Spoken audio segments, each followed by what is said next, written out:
Hi, everyone. Welcome to another episode of Triboelectric Tuesdays. Today, we're going to be talking about a special economic case for the plasmastatic separator, which few people are talking about. If you're interested in the economics of the plasmastatic, keep watching.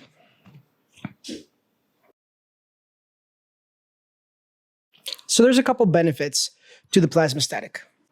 So one of the benefits of processing with the plasmastatic is that in order to separate your trichomes, first you need to do a size reduction. So what I mean is, if you have thousands of pounds of biomass, you turn that into a powder through a tumbler or any kind of process like that, keef. And so generating that keef, you get rid of a lot of the actual starting material. So there is a huge size reduction. You start with thousands of pounds of flour and you end up with hundreds of pounds of keef. And this is significant because less transportation, because you could likely do all of this process in situ at the farm, if you will, or whatever. But there is a value in that size reduction. And I'll get to more on that as we move along. The purpose of the plasmastatic is to produce round glandular trichome heads, which are the juiciest heads. They're the most valuable heads because most of the cannabinoids are actually made within the trichome. And the trichome heads, the round ones, are the ones that have most terpenes and things of that nature, at least in proportion to the actual cell wall in the particle. Yes, there are cannabinoids in stalks and other types of trichomes, but generally the most sought after ones are the round ones. Okay, so if that's our goal, there are generally two ways to get those solventless round trichomes: through a static sift or through a wet process, ice water extraction, cold water extraction, whatever. The difference between the two is important, and we're not going to talk about the pros and cons of the actual mechanical operation of both. We're only going to talk about today on the financial consideration of those both processes. But the main difference comes from the fact that ice water extraction uses water, while the plasmastatic does not. Any dry sift does not. It's just sheer mechanical, electrochemical separation, and that's it. So there's no chemicals. And that's really important because when you're going for a solventless product, the water-based method is also solventless. However, the biomass, the starting biomass that you wash, ends up wet. And that creates a problem because there is no commercial value to that wet biomass. At least I haven't found anyone actually using that biomass for anything. The value in it is minimal. And I get some pushback saying, well, but there is no value in that wet biomass because there are no cannabinoids there. I've tested it and there's just nothing there, so it's not even worth reprocessing that anyway because we extracted everything during the ice water process. This is true, and it is not. So if you agitate your bubble hash vigorously, you're getting rid of all of the trichomes. They're falling off the plant. If you don't, there will always be stalks on the actual plant. There is an inverse correlation between quality and quantity.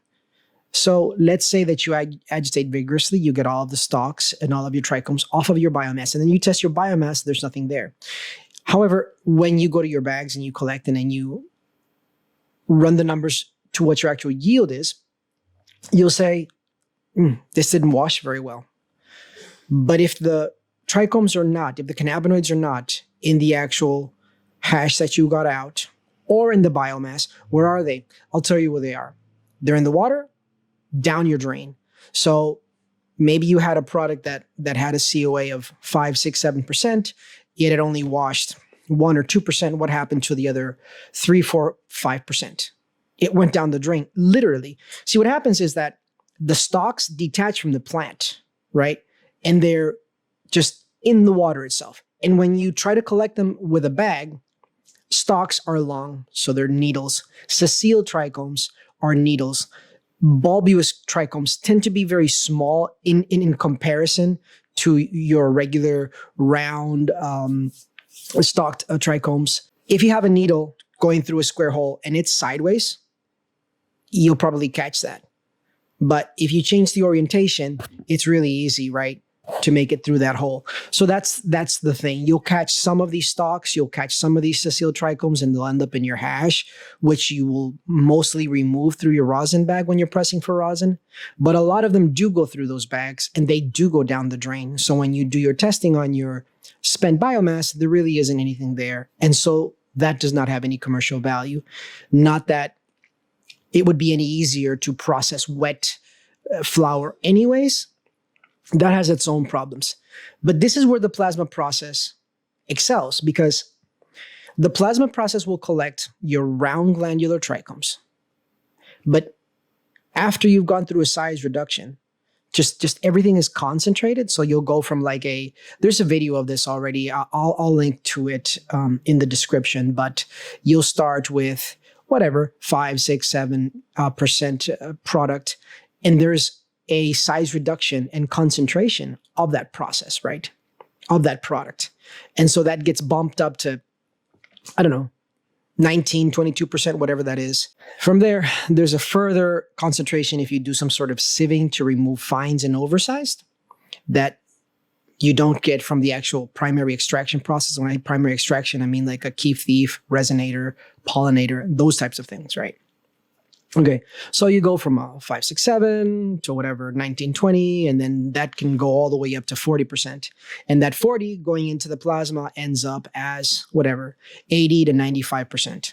Okay, but what about the spent biomass that you started with? Well, number one, that goes through the extraction process, and generally from the vendors, the consensus is you can get an extraction efficiency of somewhere from 90 to 98% of the biomass, of the cannabinoids in that biomass.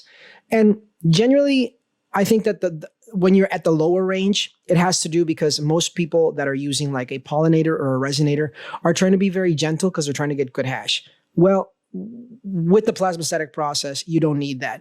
You want to go for yields. So you're going to hit that biomass really hard. You're going to extract very vigorously. So you go for yields.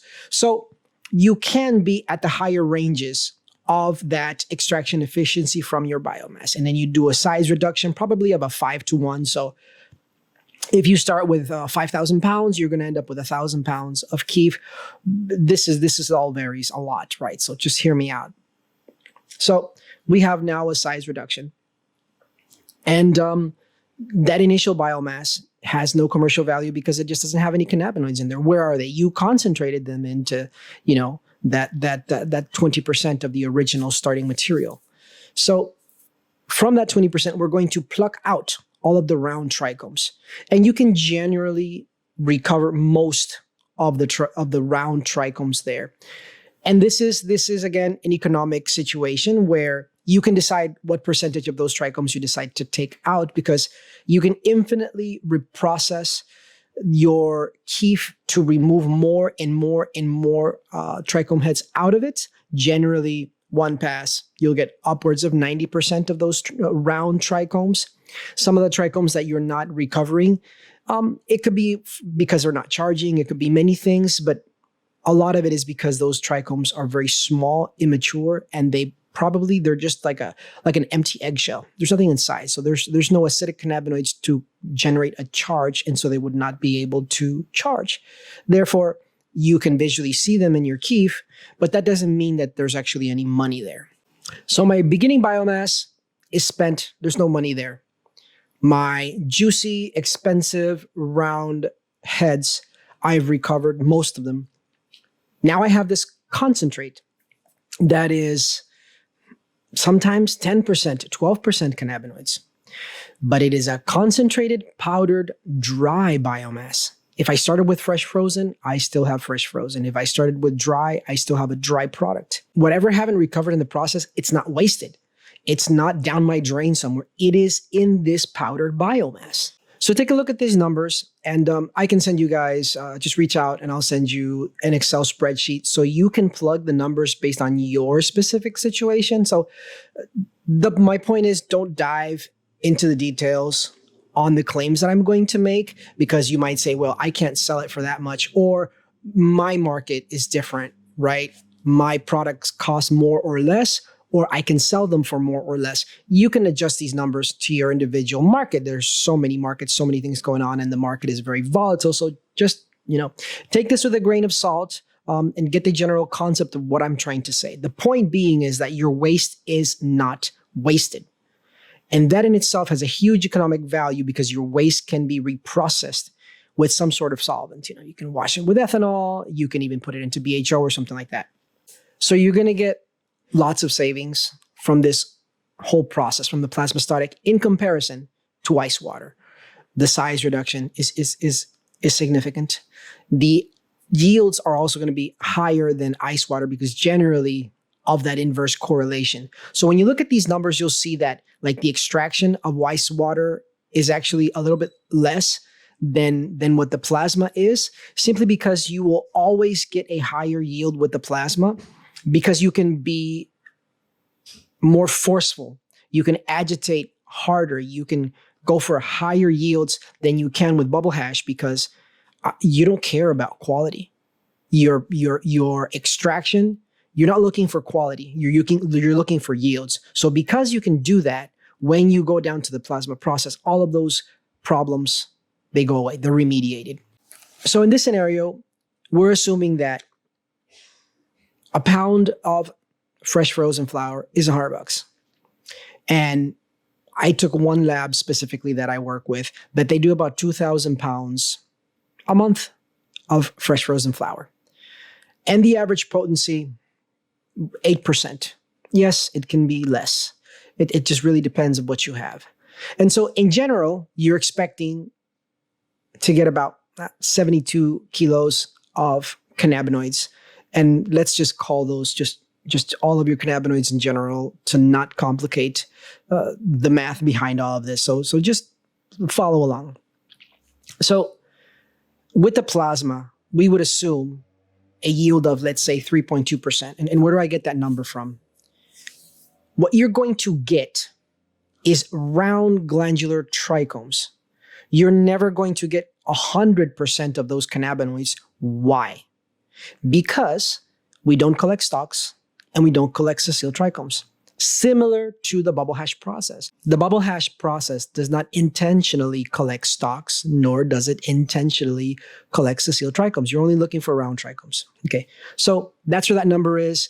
And so let's say that from that, 8% COA, you get like 40% of those cannabinoids are actually round trichomes. So of course, you're not going to get 100% because only 40% are collectible. The rest are trash, right? They're discarded from the process. In the bubble hash process, that'll go down the drain. In the Plasmastatic, fresh frozen stays as a fresh frozen product, dry as dry.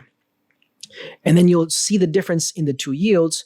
I'm claiming 3 point something here and then 2.9 whatever. In bubble hash, why? I just explained to that because you have to be very gentle with the bubble hash process. So even if you have 40% trichome heads, you're not going to get even close to that for many reasons, because if you agitate really hard to get those stubborn heads, you create food grade.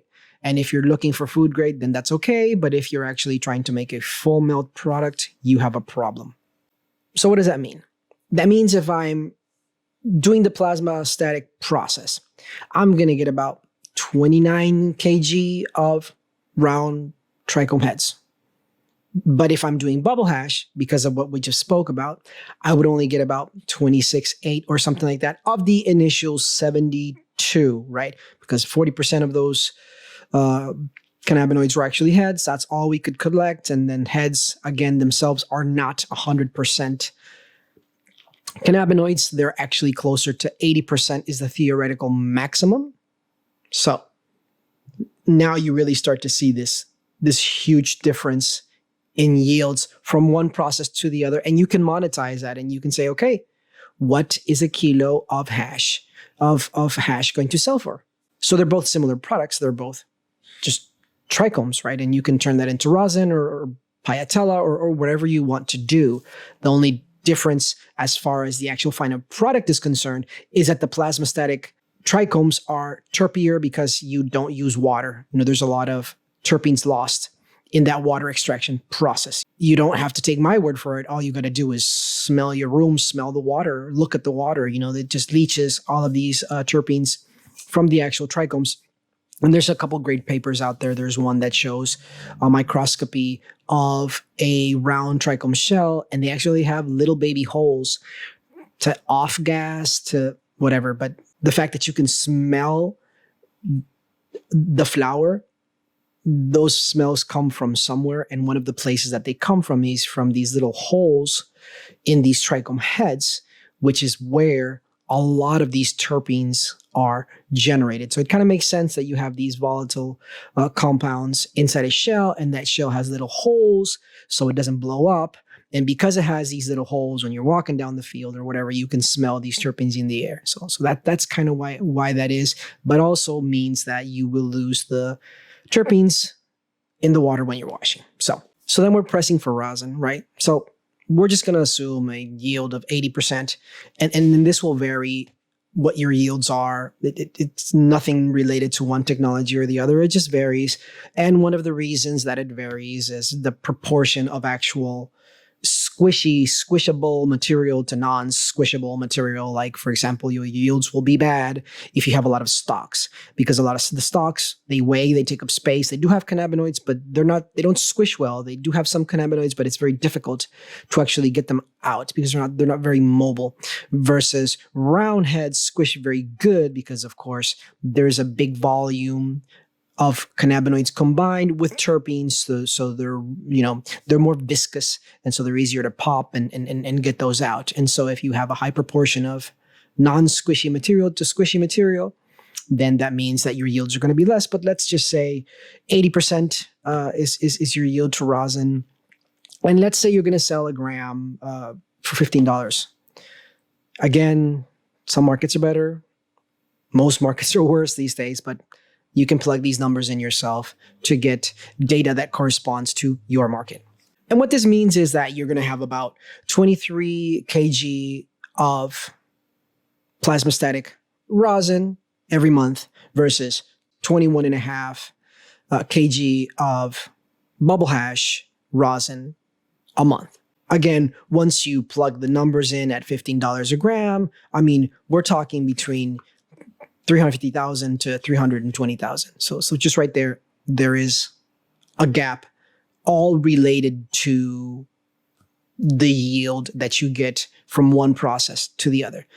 And so this is important, but if we keep going and focus on what happens to the spent biomass that has 12%, things get really interesting.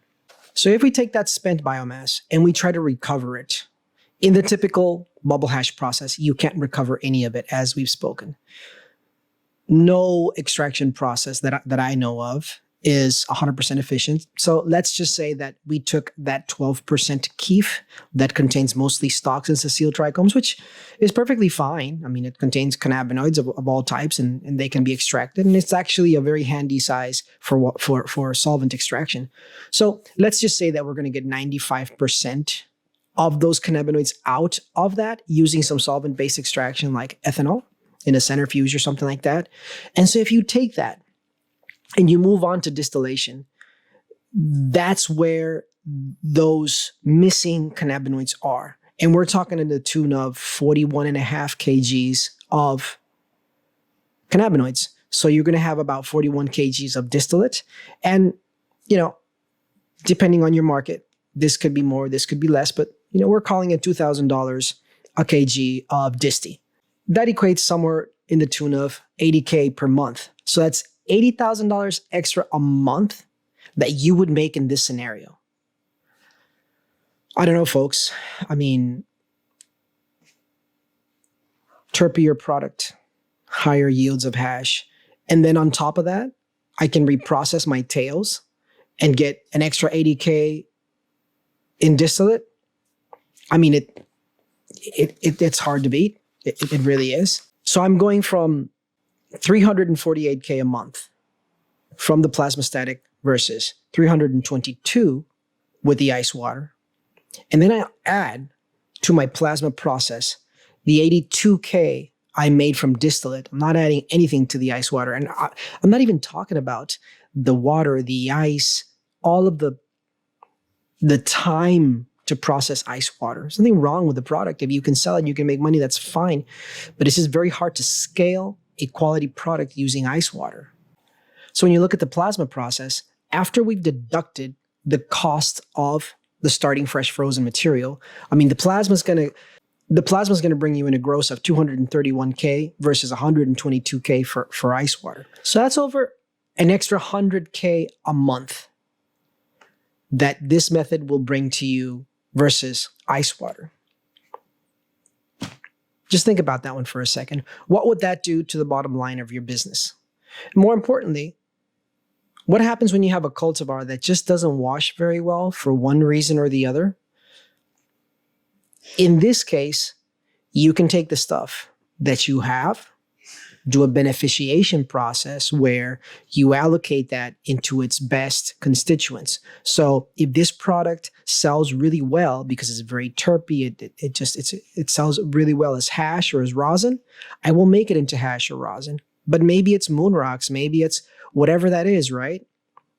You take your product, your tree per se.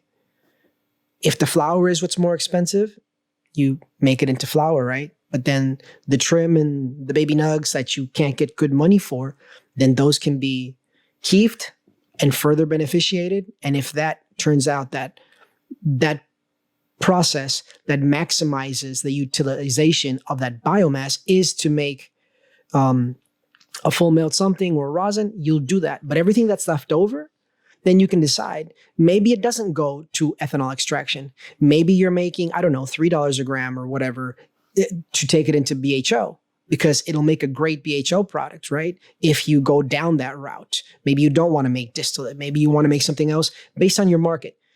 The Plasmastatic gives you the freedom to do with your flour whatever makes sense for your market, whether it's a BHO, distillate, piatella, some sort of rosin, whatever that is, moon rocks, you name it.